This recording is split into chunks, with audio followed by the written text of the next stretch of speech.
One of the main reasons why I'm sharing my story is because suicide is so taboo. It's like people don't want to talk to you because they're afraid that they're going to hurt your feelings. But after going through all of this, honestly, nothing you could say to me is going to hurt me more than what I've already been through. Questions and all of that I encourage.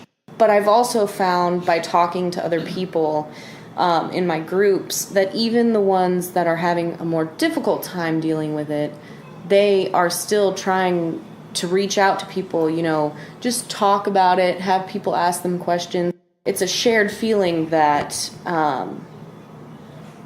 we lose friends or friends become distant after something like this happens. When we need them the most, they put this wall up because they're afraid to touch us. With certain people, they still keep in contact, but they make sure, I can tell, they make sure to avoid certain topics. So they're like tiptoeing around me because they're afraid I'm going to break. So how have you handled that? I have been very frank, especially, on my Facebook and everything like that, to tell people that it doesn't bother me if you have questions. It doesn't bother me if you want to know my story, ask me. Right. But don't just ask me to get a story.